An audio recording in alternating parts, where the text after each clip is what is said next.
Bienvenidos al podcast de Ilustres Anónimos.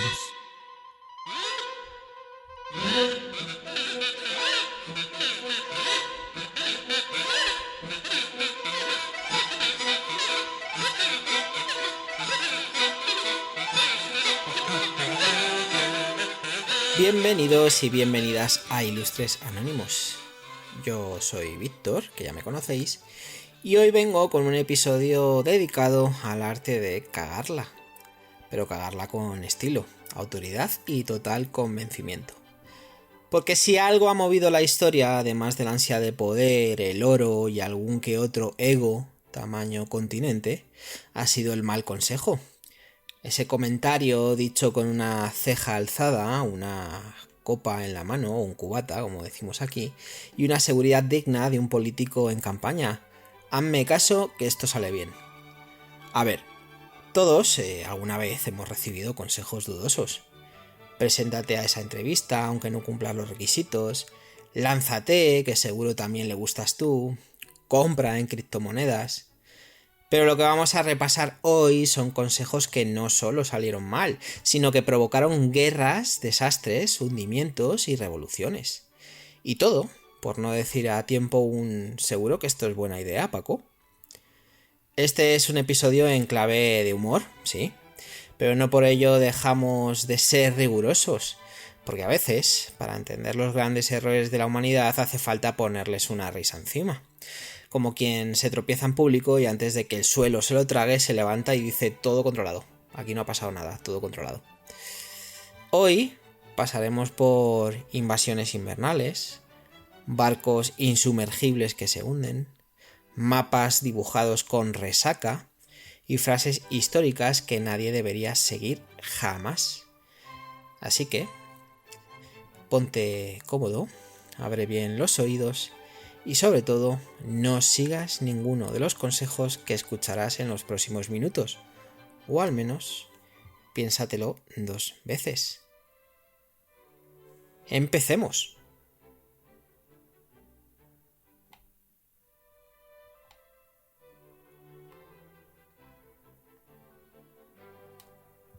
Napoleón en Rusia.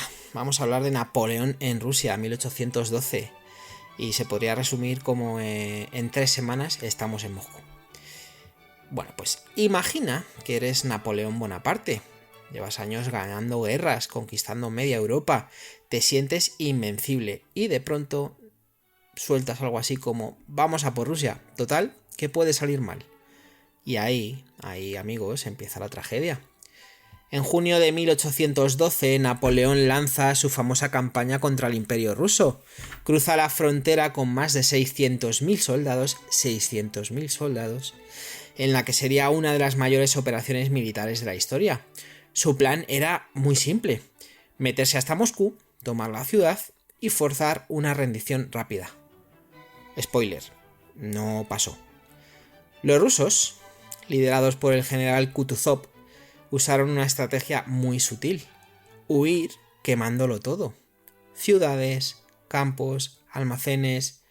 Bueno, Napoleón avanzaba, pero detrás de cada victoria solo encontraba cenizas y vacío. Y cuando por fin llegó a Moscú, pues la encontró vacía y en llamas. Los rusos habían evacuado y prendido fuego a su propia capital.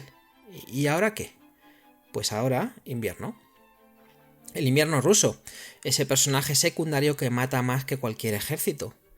Las temperaturas bajaron hasta los 30 grados negativos centígrados. Las rutas estaban cubiertas de nieve y el hambre comenzó a hacer estragos. Para colmo, los rusos hostigaban continuamente a la retaguardia. De los 600.000 soldados, como podréis entender, que entraron en Rusia, volvieron menos de 100.000. Hubo más de medio millón de ese resto, ¿no? Entre bajas, deserciones y congelaciones varias, pues se acabaron quedando allí. Como advertencia para futuros megalómanos. Y podréis pensar que sí, que Hitler, por ejemplo, no tomó nota de esto. Pero bueno, de eso podemos hablar en otro episodio. Moraleja: si vas a invadir Rusia, hazlo en primavera, o mejor aún, ni lo intentes ni lo hagas. Bueno, pues la invasión de Rusia. El Titanic, 1912. Ni Dios puede hundirlo. Pasamos de las nieves rusas a los mares del Atlántico. El Titanic, una obra maestra de la ingeniería naval, símbolo del progreso, el lujo y la soberbia. Cuando se votó en 1912, la prensa lo llamó insumergible. Uno de sus constructores llegó a decir que ni Dios podía hundirlo. Y ahí fue cuando Dios dijo, ¿ah, sí? El barco era tan moderno y tan seguro que se decidió no poner botes salvavidas suficientes. Solo había más o menos para la mitad del pasaje. Porque claro, ¿para qué llevar y llenar la cubierta de feos botes cuando puedes tener un paseo elegante con vistas al Atlántico?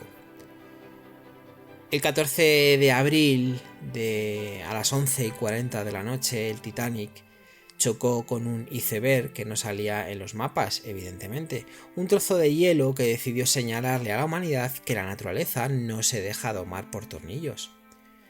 El impacto abrió varios compartimentos estancos del casco. Y lo que vino después fue una mezcla de caos, clases sociales y protocolos improvisados. Mientras algunos pasajeros de primera clase bajaban en botes medio vacíos, otros, los de tercera, por ejemplo, ni siquiera sabían qué estaba pasando. Y ojo a esto, el callejón sin salida del mujeres y niños primero. No estaba regulado, no había entrenamiento, y algunos oficiales lo interpretaron de forma más o menos creativa. El resultado, más de 1.500 muertos, y un trauma colectivo que acabó con leyes marítimas nuevas, por fin. Por cierto, el operador de radio ignoró varios avisos de hielo durante el día porque estaba transmitiendo mensajes sociales de los pasajeros. Prioridades, ya sabéis. Consejo de vida, si es que se puede dar alguno. Si alguien dice que algo es infalible, empieza a sospechar. Bueno, pues Titanic, el famoso Titanic, todos conocemos su historia. Bueno, pues el barco que ni Dios podía hundir, pues acabó hundido en el Atlántico, frente a las costas de Terranova. Bueno, y ahí sigue. Vamos a pasar al siguiente. Vamos a hablar de algo que pasó en 1918 y que se repetiría en 2020. Y podríamos resumirlo como que no os preocupéis, es solo una gripe. Y es que hay frases que envejecen mal y otras que nacen viejas.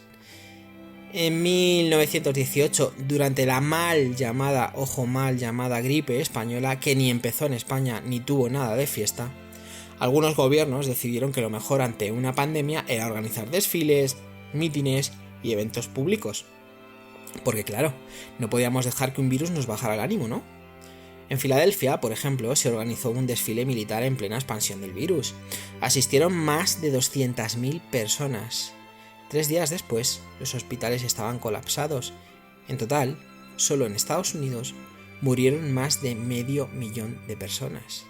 En todo el mundo, entre 20 y 50 millones. Y saltamos al siglo XXI, y no aprendimos nada. En 2020, ante la llegada del COVID-19, algunos líderes mundiales optaron por el enfoque "esto se cura con sol, abrazos y buena actitud". Ya. Y el Titanic flotaba si lo deseabas fuerte, se podría decir, sí. Mientras unos países tomaban medidas drásticas, otros recomendaban seguir como si nada. No va a ser peor que una gripe, decían. Y luego cerraron fronteras, ciudades y hasta peluquerías. Ojo, que aquí fue así. Aquí básicamente dijeron que esto iban a ser 2 o 3 casos, nada más. Lección histórica. Subestimar una pandemia no es solo irresponsable, es repetir el mismo error con diferente hashtag. Pasamos del hashtag 1918 al hashtag 2020. En conclusión, 3 historias, 3 errores, 3 formas de empezar una frase con confianza y acabar con una retirada, un hundimiento o una pandemia. Y todo, por no decir, vamos a revisar esto 2 veces por si acaso. Como decía el otro día, la historia no se repite, pero rima. Y suele rimar con frases como "esto está bajo control", "lo tenemos todo previsto" o la mítica que podría salir mal. Spoiler, todo podría salir mal. Bueno, pues esa ha sido la primera parte en la que hemos hablado de grandes decisiones, ¿no? Que parecían buena idea y que al final acabaron no siéndolo. Y vamos a pasar ahora a la segunda parte y vamos a hablar de consejos que provocaron guerras. Y bueno, podríamos empezar con la frase «Dales un caballo que seguro que les encanta», refiriéndonos al regalo de Troya. Y es que si hay un momento en la historia que define lo que es un mal consejo, ese es sin duda, tranquilos, es solo un caballo gigante, metámoslo dentro de la ciudad. La historia del caballo de Troya es como una tragicomedia épica. 10 años de guerra, miles de muertos, y al final gana quien tenía un buen carpintero y mucha paciencia. Porque sí, tras una década de asedios, batallas y discusiones sobre si Helena merecía tanto jaleo, los griegos idearon un plan que hoy sería considerado troleo máximo. Fingieron retirarse dejando un regalito. Un caballo de madera gigantesco, sin manual de instrucciones, pero con algo dentro, soldados. Y los troyanos, en vez de sospechar, hicieron fiesta. Es una ofrenda a Atenea, es arte, es decoración urbana. Lo metieron dentro de la ciudad como si fuera la estrella del desfile. Esa noche Troya durmió y el caballo despertó. Los soldados salieron, abrieron las puertas y los griegos, que habían fingido retirarse, entraron y arrasaron la ciudad. Fin de Troya y fin del sentido común. Este episodio es el equivalente clásico a hacer clic en «sí, acepto los términos y condiciones» sin leer nada. Es un phishing de la edad del bronce. El consejo original probablemente fue algo como «vamos, que no pasa nada, que es bonito, seguro que es un símbolo de paz». O claro, y yo soy Aquiles con sandalias, ¿no? Bueno, moraleja, si te regalan algo raro sin remitente huele a trampa, no lo metas en casa. Y si lo haces, al menos revisa que no tenga trampilla. Bueno, pues el caballo de Troya. Y de ahí vienen los famosos troyanos, ¿no? Que ahora andan por internet y alguna cosilla más, ¿no? Bueno, pues el caballo de Troya. Un buen regalo. Y vamos a pasar con algo bastante desconocido para mucha gente. Y podríamos resumirlo como firmemos este mapa rapidito. Y es el conocido como acuerdo entre Sykes y Picot de 1916. Bueno, pues como digo, nos vamos ahora al siglo XX. Un despacho sobrio, una mesa con mapas, tinta y 2 diplomáticos con aire de funcionarios con prisa. Mark Sykes y François Georges Picot, británico y francés, respectivamente. Están negociando cómo repartirse el Imperio Otomano, mientras la Primera Guerra Mundial aún sigue. Y aquí viene el mal consejo. Tú tira la línea recta y que sea fácil de recordar. Así, con una regla sobre un mapa que ni siquiera reflejaba bien las fronteras tribales, étnicas o religiosas, se dividió Oriente Medio como si fuera una pizza, pero una sin consenso, sin hambre común y con los ingredientes alérgicos entre sí. Ni Sykes ni Picot hablaban árabe, ni tenían conocimiento profundo de las regiones que estaban trazando. Pero claro, eso no va a detener al imperialismo. Francia se quedó con Siria y Líbano, Reino Unido con Irak, Jordania y Palestina. ¿Le consultaron a alguien? No. ¿Se anticiparon a las tensiones que generaban esas divisiones? Tampoco. Y mientras se repartían el pastel, le prometían cosas diferentes y distintas, ¿no? a las comunidades que allí vivían. A los árabes la independencia, a los judíos el futuro Estado de Israel y a los otomanos nada, estaba claro. El resultado, tensiones constantes en Palestina, que llegan hasta el día de hoy, conflictos en Irak, que bueno, podría decirse que llegan hasta el día de hoy, dictaduras, guerras civiles y extremismos, que más o menos llegan hasta el día de hoy. Todo eso en buena parte se remonta a este acuerdo mal planteado y peor ejecutado. Sykes murió joven, Picot vivió más, pero ninguno tuvo que lidiar con las consecuencias de sus garabatos diplomáticos, Eso lo vivió y vive la población local hasta como digo, hasta el día de hoy. Y aquí va la reflexión amarga. Si vas a redibujar el mundo, al menos aprende dónde estás poniendo la línea. Y por favor, habla con la gente que vive allí. Bueno, estos son los dos lumbreras, Sykes y Picot, ¿no? Los dos lumbreras que se repartieron lo que había sido el Imperio Otomano de la mejor forma o de la forma que les dio la gana, ¿no? Bueno, vamos a hablar un poco ahora de la carga de la Brigada Ligera, 1854. Podríamos resumirlo como ataquemos por el sitio más obvio. Bueno, y terminamos esta sección con una joya, ¿no?, del absurdo militar británico, como digo. Para que nos pongamos en situación, guerra de Crimea, batalla de Balaclava, un comandante da una orden ambigua: atacad la batería de cañones. ¿Pero cuál? Había varias, y nadie lo aclaró. Resultado, la brigada ligera, unos 600 jinetes, cargaron de frente contra la posición más fortificada del enemigo, una línea de artillería rusa bien protegida y con ángulo de tiro perfecto. Fue heroico, sí, pero también suicida.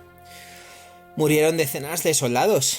El poeta Alfred Tennyson escribió un poema épico para maquillar el desastre, pero el error fue clarísimo. Nadie entendió bien la orden, y todos fingieron que sí. Moraleja, si te dicen por ahí y ese ahí tiene cañones apuntando, mejor repregunta. Bueno, pues la carga de la brigada ligera que no salió muy bien, no salió muy bien. En fin, desde Troya hasta Crimea, pasando por las salas de poder de Europa, queda claro que algunos consejos no solo arruinan fiestas o negocios, desatan guerras que duran décadas o siglos, que nacen de mapas mal trazados, regalos mal entendidos o órdenes mal expresadas. Así que, por tu bien, si alguien te dice firma aquí que ya está hablado, o dale, entra en ese caballo que seguro está vacío, tómate un segundo, mira a los lados y si algo huele raro, huye. O mejor aún, consulta a un historiador. Bueno, pues aquí tenemos un poco de esta sección, esta parte, los consejos, ¿no? Los consejos que provocaron estas guerras, ¿no? Estas guerras. Y vamos a pasar ahora a la ciencia y a la medicina, que también han tenido momentos así. Y vamos a empezar podríamos decir, con el ejemplo de fúmate un cigarro que te relaja los pulmones. Y es que hoy seguramente nos parecería de locos, ¿no? Pero durante buena parte del siglo XX los médicos recomendaban cigarrillos. Y sí, lo estáis oyendo bien, médicos, con bata blanca. Ojo, y no cualquier cigarro. Imaginaos la situación. Doctor, me duele el pecho al respirar. Bueno, pues pruebe los Camel, suaves, deliciosos y con el aval de la Asociación Americana del Absurdo, podríamos decir. Había anuncios publicitarios con médicos sonriendo mientras sostenían un cigarro diciendo cosas como este no irrita la garganta o los doctores prefieren Lucky Strike. Y como no iban a preferirlos, ¿no? Si la industria tabaquera financiaba parte de sus estudios, bueno, pues tardamos décadas en reconocer el vínculo entre el tabaco y enfermedades pulmonares o incluso el cáncer. Porque claro, había intereses, pero también una fe ciega en el consejo de autoridad. Si lo dice un médico, será bueno. Y spoiler, no. Moraleja, la bata impone, pero a veces el que la lleva está igual de perdido que tú. Bueno, pues el tabaco, que lo recomendaban hasta los logopedas para suavizar la garganta y que te ayudará a hablar mejor, ¿no? Pues entre los logopedas, los médicos y demás, verdes las han segado. Así estábamos. En fin, vamos a hablar ahora de la trepanación para el mal de amores y otras joyas de la medicina antigua. Y si retrocedemos, como digo, unos siglos, la medicina era básicamente un festival de suposiciones con bisturí. ¿Tienes dolor de cabeza? Te abrimos un agujero en el cráneo para liberar los malos espíritus. ¿Te duele el estómago? Sangrías, porque perder medio litro de sangre siempre anima. ¿Melancolía amorosa? Baños con ranas, infusiones de plomo o directamente te encerramos una temporada. Los médicos medievales, eran como el amigo que arregla cosas con cinta americana. Todo lo solucionaban con lo que tenían a mano y muchas ganas. Y ojo, que los barberos eran médicos. Los barberos eran médicos. El mismo que te afeitaba era el mismo que luego te operaba, ¿no? Te operaba. Y no olvidemos los consejos dietéticos. En la Edad Media se creía que comer lechuga te podía dejar estéril o que el ajo causaba lujuria. Bueno, lo del ajo, a mí me gusta mucho el ajo, ojo. Lo cual, curiosamente, es lo contrario a lo que piensa tu cuñado después de una barbacoa, seguro. Y los griegos, bueno, ellos lo tenían muy claro. Salud era cuestión de equilibrar humores. Si estabas triste, es que tenías exceso de bilis negra. Doctor, ¿y cómo se quita eso? Bueno, pues te doy un vomitivo, te pongo unas sanguijuelas y si no mejoras te cambio el signo zodiacal. Ya faltaría menos, ¿no? Reflexión breve. No siempre lo natural fue mejor. A veces lo natural era que te murieras joven y mal diagnosticado. Los avances médicos han salvado millones de vidas, sí. Pero también nos recuerdan que el consejo científico necesita siempre revisión, evidencia y un poco de sentido común, que suele faltar. Porque si alguien te receta humo para los pulmones o un agujero en la cabeza para curar el insomnio, no es medicina, es historia. Una muy absurda. Muy absurda. Bueno, pues esto es sobre los consejos, ¿no? En medicina y ciencia. Y vamos a pasar ahora a los consejos empresariales que tampoco se libran, ¿no? Tampoco se van a librar de estas cosas, ¿no? Y vamos a empezar con el primero. Y vamos a hablar de Nokia y la caída del gigante. A principios de los 2000, Nokia era sinónimo de móvil. Decir tienes un Nokia era como decir respiras. Desde el 3310 con linterna y Snake hasta modelos más avanzados con carcasas intercambiables, politonos y una resistencia física que ya quisiéramos mucho, como nosotros, ¿no? De tener los lunes por la mañana. Nokia controlaba más del 40% del mercado global, del mercado de todo el mundo. Sus móviles eran fiables, duraderos y la batería duraba una semana o más. Y sin exagerar. Y en el bolsillo de medio planeta había una mini Finlandia sonando con el tono predeterminado. Pero en 2007, Steve Jobs se subió a un escenario y presentó algo que parecía una tableta de chocolate con brillo. El iPhone. Sin botones, con pantalla táctil y un sistema pensado para apps, no para menús en laberinto.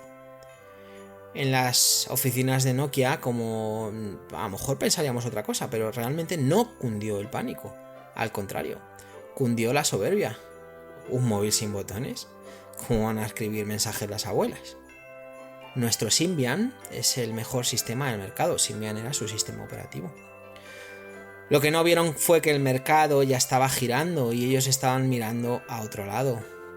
Y mientras se debatían entre adaptar su tecnología o mantenerse firmes en lo conocido, Android apareció por la puerta trasera con un ejército de fabricantes, Samsung, HTC, Motorola, todos corriendo con sistemas más flexibles, más modernos, más táctiles y ahora podríamos decir que más abiertos, más universales, más... Bueno. Nokia, en vez de cambiar, apostó por más Symbian. Y cuando intentaron reaccionar era ya tarde. En 2013 vendieron su división de móviles a Microsoft, que a su vez la enterró con dignidad, más o menos. El consejo que mató a Nokia: si algo funciona, no lo toques. Y mientras tanto, el mundo entero tocábamos pantallas. Moraleja empresarial: si te llega un cambio de paradigma y tú estás jugando al Snake, puede que acabes tragándote tu propia cola. Bueno, pues Nokia. Fun fact, como se suele decir en inglés, o hecho divertido. No sé si es leyenda urbana o no, hay fotos Se encontraron un Nokia cuando levantaron una calle picando. Había un Nokia, ¿no? Debió de caérsele a alguien y pues le pasaron cemento por encima y bueno, quedó preservado y cuando lo cogieron le dieron al botón de encendido y se encendió. Se encendió. Así era el Nokia, era muy duro y bastante fiable y bastante robusto, pero como todo en la vida, o evolucionas o cambias o muchas veces mueres. Bueno, pues vamos a hablar de Blockbuster. Para los que no lo sepan, que estoy hablando de cosas que yo conozco porque las he vivido, pero claro, estamos en 2025, ya tenemos algún compi que ha nacido más allá del 2000, con lo cual no sabrán ni de qué estoy hablando, o lo sabrán de oídas o porque lo han visto en alguna película. Blockbuster, la cadena de videoclubs, ¿no? ¿Qué es eso? ¿Qué es un videoclub? Bueno, pues antes alquilábamos películas en tiendas. En fin, año 2000, en una sala de juntas de Blockbuster, una pequeña empresa llamada Netflix, ojo, año 2000, se ofrece como colaboración o incluso como adquisición. El precio que se pusieron a sí mismos fue $50 millones. En perspectiva, viéndolo a día de hoy, era una ganga. Si me lo llegan a ofrecer a mí y con lo que yo sé hoy, me hago con ese dinero y compro Netflix, vamos, de cabeza. La propuesta era simple. Tenemos un sistema de alquiler por correo, esto Netflix. Sin recargos por retraso, sin necesidad de ir a la tienda, podéis liderar la transformación digital del entretenimiento. Bueno, básicamente el negocio de Netflix, de la gran N roja, ¿no? Existe desde hace muchos años en Estados Unidos y básicamente su negocio al principio no era lo que conocemos ahora, que es el gran valedor del streaming, ¿no? Fueron también los grandes, los que introdujeron el streaming en el mundo, ¿no? Por decirlo de alguna forma, y luego han ido los demás detrás. Estos tenían su negocio, empezó eso, mandando cintas VHS y luego DVDs a las casas, ¿no? Tú alquilabas una película, te llegaba por correo y la devolvías cuando la tuvieras que devolver. Bueno, viendo esto, cuando Netflix se ofreció a ellos por esos $50 millones, bueno, pues el CEO de Blockbuster, que estaba en esa reunión, escuchó y literalmente se rió en su cara. Vuelvo a repetir, literalmente se rió en su cara. Y no es una metáfora, dijo que no, porque eso de ver películas sin tener que salir de casa era absurdo. La experiencia del videoclub era sagrada. El consejo que guió aquella decisión fue: esto siempre ha funcionado así, ¿para qué cambiarlo? Claro, ese así incluía varias cosas: viajar hasta la tienda, discutir por la última copia de American Pie 2, pagar $3 extra si se te olvidaba devolverla y un largo etcétera, ¿no? Un modelo de negocio tan cómodo como una visita al dentista, podríamos decir. Netflix, tras la negativa, dobló su apuesta digital y cuando las conexiones mejoraron se convirtieron en plataforma de streaming. Hoy, Blockbuster tiene una sola tienda abierta en Oregón y casi como atracción turística. Y Netflix, bueno, pues Netflix ya lo puedes ver hasta en las neveras inteligentes. Conclusión: la nostalgia es buena para un especial de Navidad, no para tomar decisiones de negocio, y os lo dice un analista de negocio. Bueno, vamos a pasar a la siguiente, también os va a sonar Kodak. Y si hablamos de decisiones que te dejan fotos borrosas en la historia, Kodak se lleva el premio al autorretrato trágico, al selfie trágico. En 1975 un ingeniero de Kodak llamado Steve Sasson desarrolló la primera cámara digital, un armatoste feo, sí, pero funcional, capaz de capturar imágenes sin carrete. La reacción de la empresa: muy bien, Steve, ahora guárdala y no se lo digas a nadie. El miedo era claro. Ojo, 1975, la primera cámara digital. Y la guardaron literalmente en un cajón. Bueno, pues como decía, el miedo era claro. Si la gente dejaba de usar carretes, se acababa el negocio. Kodak dominaba la industria fotográfica. Era como el Google de las fotos. Así que, en lugar de abrazar su propia innovación, decidieron ignorarla. Y mientras tanto, Sony, Canon, Nikon y el resto dijeron: ¿cómo? ¿Una cámara sin carrete? Claro que sí. Cuando Kodak quiso subirse al tren, el tren ya estaba en otra estación y con cámaras en cada móvil. En 2012, Kodak se declaró en bancarrota, no por falta de talento, sino por exceso de miedo. El consejo que los hundió básicamente fue: no lo saques, nos va a hacer daño. Y lo que los hizo daño fue precisamente no sacarlo.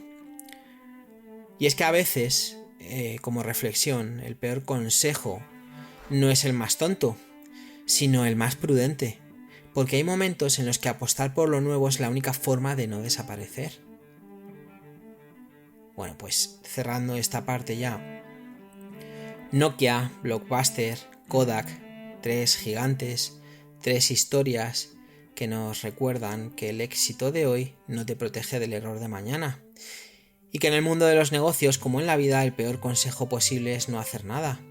Así que, si alguna vez alguien te dice no te preocupes, esto va bien, no lo toques, mira tu móvil, tu cámara o tu plataforma de streaming y piensa quién no está ahí para contarlo. Bueno, pues estos son los tecnológicos, ¿no? Los tecnológicos. Bueno, pues vamos a volver un poco a la historia de la historia. Y vamos a hablar de asesorías imperiales y del primero de todos, Nerón y su corte de aduladores. Bueno, pongámonos en situación. Roma, siglo I y Nerón. Nerón, emperador desde los 17 años. Es el tipo de líder que habría triunfado en Eurovisión, eso está claro, pero no tanto en una cumbre política. Tenía alma de artista, complejo de estrella de reality show y una ligera tendencia a quemarlo todo, literalmente. Desde joven mostró una clara inclinación por la música, el teatro, la poesía y por rodearse de gente que le dijera que todo lo hacía genial, aunque lo que hiciera fuera cantar como un gato romano atropellado. Cuenta la historia que el 19 de julio del año 64, un gran incendio arrasó Roma durante 6 días. La versión oficial, un accidente. La versión popular, que Nerón ordenó el fuego para despejar el centro urbano y levantar su proyecto faraónico, la Domus Aurea, una villa que haría palidecer al mismo Versalles, si no fuera porque tenía, entre otras cosas, una rotonda giratoria con techo estrellado. Vamos, lo que viene siendo un Disneyland imperial. Nadie en su entorno pareció atreverse a decirle: César, igual no es buena idea quemar media ciudad solo para montar un casoplón con fuentes interiores y estatuas de ti mismo. Y cuando el pueblo que acababa de perder sus casas empezó a murmurar, Nerón culpó a los cristianos. No porque tuviera pruebas, sino porque necesitaba a alguien con menos apoyo en las encuestas. Y así empezó la gran persecución cristiana del imperio. La lección aquí no es solo histórica, es también muy humana. Cuando estás rodeado solo de aduladores, nadie te frena antes de hacer el ridículo, o como en este caso una masacre. Moraleja imperial: si nadie en tu entorno tiene valor para decirte esto es una barbaridad, terminarás convencido de que eres un genio incomprendido, con Roma en llamas de fondo. Bueno, pues Nerón, que podríamos hablar de él en un episodio solo para él, porque tela Nerón, tenía tela. Pero bueno, vamos a pasar ahora con otra gran incomprendida, María Antonieta, y su famoso que coman pasteles, que esto alguna vez ya lo he explicado, pero bueno, vamos a ello. Y viajamos ahora a la Francia del siglo XVIII, un país al borde del colapso económico, donde el pan escasea, los impuestos asfixian al pueblo y la corte vive en un videoclip de rococó. María Antonieta, reina de Francia y símbolo del derroche cortesano, se convierte en la protagonista de una frase mítica. ¿Que no tienen pan? Pues que coman pasteles. ¿Lo dijo? Pues muy probablemente ya sabemos que no. Rousseau ya lo había puesto por escrito años antes, en boca de otra mujer, o se habla de otra princesa, se habla de que fuera la favorita del anterior rey. Podría haber sido así. Pero claro, sonaba tan bien, tan irónica, tan desconectada de la realidad, que el pueblo se la colgó a ella como collar de plomo. Y lo cierto es que aunque no dijera la frase exacta, su vida tampoco ayudaba. Bailes, banquetes, jardines privados, disfraces de pastora mientras el pueblo sufría miseria. A ver, no era el demonio, pero tampoco la mejor influencer para tiempos de crisis. Y los asesores de la corte, callados. Y sus ministros, asustados. Y su marido Luis XVI, bueno, pues esperando que todo se calmara por sí solo. Pero el horno ya no estaba para pasteles, se podría decir. Y la revolución acabó literalmente cortando por lo sano. Reflexión real. Cuando los que te rodean te aíslan de la realidad, dejas de oír a la calle. Y la calle te pasa por encima. Bueno, pues Luis XVI y María Antonieta. Hay que decir que los dos eran bastante jóvenes, Luis intentó por todos los medios hacer las cosas o cambiarlas, pero ya era demasiado tarde. Aparte se había gastado mucho dinero en ayudar a los americanos para independizarse, ¿no? En las colonias británicas que había en Estados Unidos, lo que hoy conocemos como Estados Unidos, para independizarse del rey inglés, ¿no? Bueno, pues al final, entre unas cosas y otras, aquello estalló. La forma que tuvieron de acabar con ellos tampoco fue la mejor, como hablaba el otro día con los Romanov, pero bueno, María Antonieta y su famosa frase: si no tienen pan, que coman pasteles. Bueno, que ya sabemos que es apócrifa, que no es suya, ¿no? Bueno, y hablando vamos a pasar al zar Nicolás II, que ya hablamos el otro día de ellos, del último zar. Y terminamos con eso, con un caso en el que todos los consejeros fueron malos. Rusia, principios del siglo XX, era un imperio enorme, atrasado, desigual, gobernado por Nicolás II, un zar más cómodo entre iconos religiosos que con decretos en la mano. En 1905 ya había tenido una advertencia: huelgas, protestas, disparos a civiles desarmados, lo que se llamó el Domingo Sangriento. ¿Pero qué le dijeron sus asesores? No pasa nada, majestad, el pueblo es leal. Aguante un poco más, el orden volverá. Siga en la guerra, no se preocupe. Y spoiler, sí, tenía que preocuparse. Y para añadirle drama a la tragedia, entra en escena Rasputín, un monje siberiano con barba, mirada intensa y fama de curandero y de otras cosas. Entró en palacio gracias a su supuesta capacidad para aliviar la hemofilia del hijo del zar, el zarevich Alexei, y pronto pasó de místico a influencer político con túnica. El zar, cada vez más aislado, acabó disolviendo la Duma, ignorando el clamor popular y confiando en que todo se resolvería. Pero la gente no quería visiones, quería pan. Y el ejército, cansado y maltratado por la Primera Guerra Mundial, se unió a la revolución. En 1917, Nicolás abdicó, y en 1918, como cantábamos en el otro episodio sobre el último zar, él y toda su familia fueron ejecutados en Ekaterimburgo, en la famosa casa Ipatiev. Bueno, reflexión final: si te dicen tranquilo, el pueblo aguantará, y el pueblo no tiene pan, ni casa, ni esperanza, no es buen consejo, es una sentencia. Bueno, pues es que en la historia de los imperios, muchos reyes han caído por la espada, pero muchos más han caído por el mal consejo. Ese que se da por miedo, por comodidad o por servilismo, el que convierte a un líder en prisionero de su propio ego, decorado con incienso y rodeado de gente que aplaude hasta cuando respira. Y tú, que quizás no eres emperador, o sí, quién sabe, quédate con esto. Rodéate de alguien que te diga la verdad, aunque duela, porque esa persona puede salvarte de muchas cosas, incluida la historia.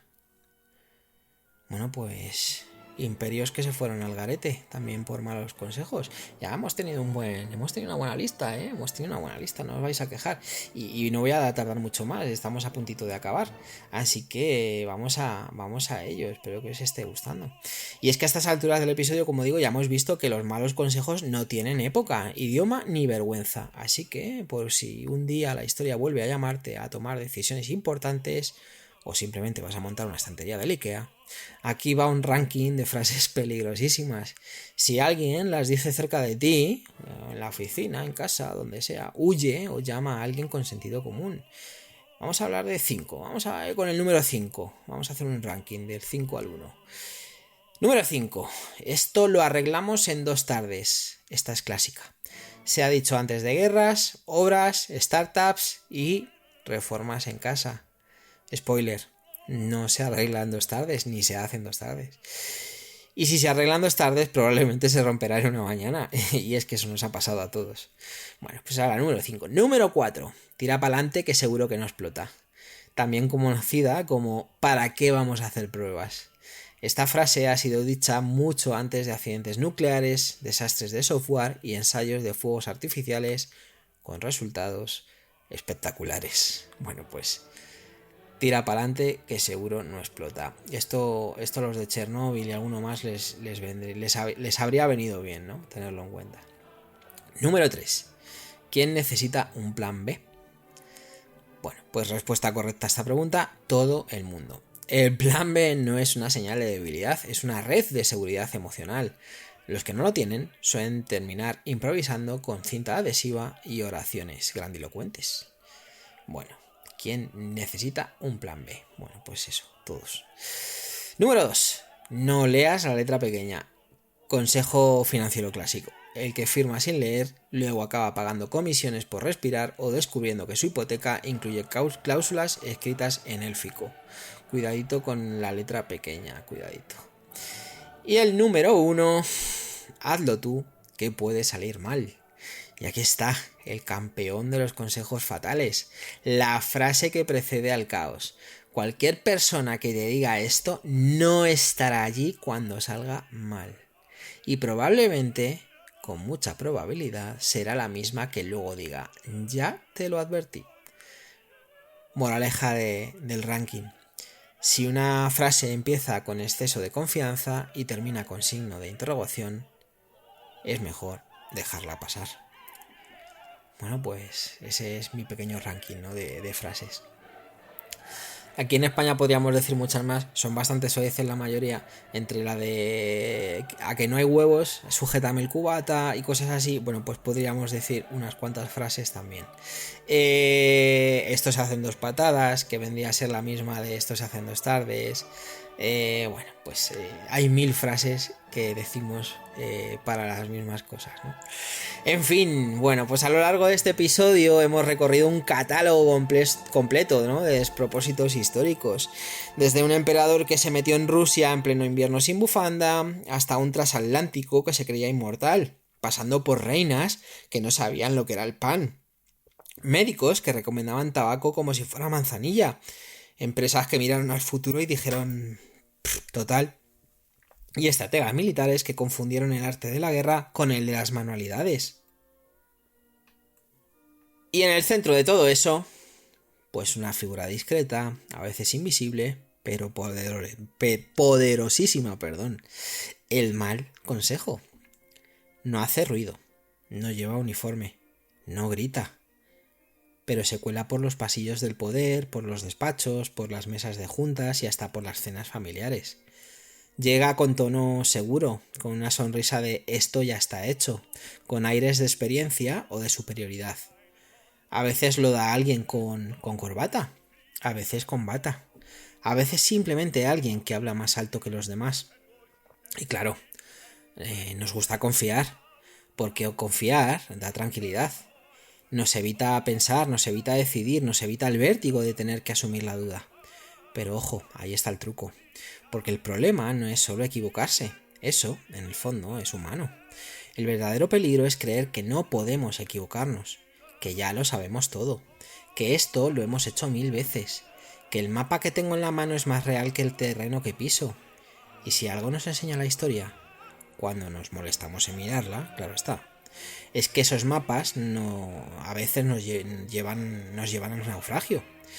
Hoy seguimos rodeados, ¿no?, de consejos rápidos, de frases motivacionales con fondo rosa y tipografía amable, de líderes que hablan sin escuchar, de algoritmos que nos dicen qué pensar, qué comprar, a quién temer y a quién seguir.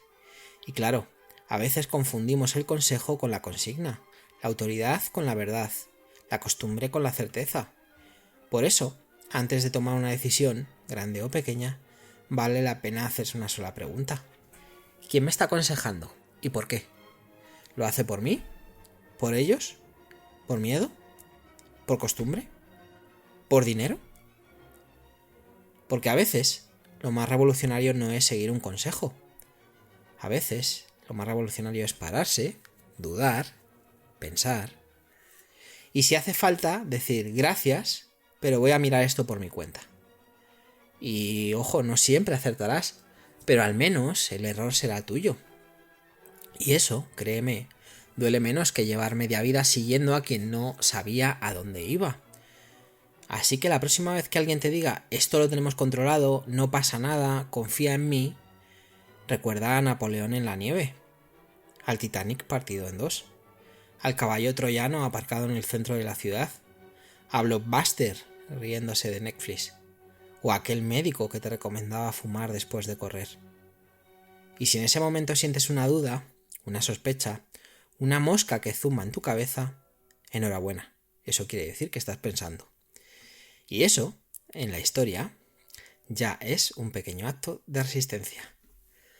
Bueno, pues me ha encantado hoy el programa, me ha gustado mucho. Espero que os haya gustado también mucho a vosotros. Lo hemos cogido desde un punto de vista diferente, le hemos puesto un poquito de sal a la historia.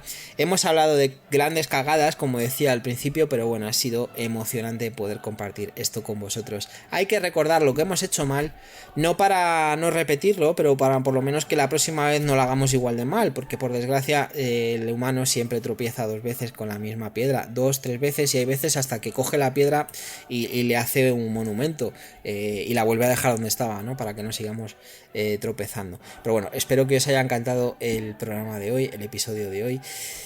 Dadme un like, que no me dais like, dadme un like, comentadme que no me comentáis, hacedme un poco de caso, que esto al algoritmo seguro que le gusta. Y nada, lo dicho, espero que tengáis una muy buena semana, que la semana que viene sea buenísima y que, bueno, como siempre, yo soy Víctor, esto ha sido Ilustres Anónimos, ¿no? Nos escuchamos la próxima semana con más historia, más ironía, por supuesto, y con suerte mejores consejos. Que trabajéis mucho poco y que nos escuchamos la semana que viene si Dios quiere, y si no, ya veremos. Hasta entonces.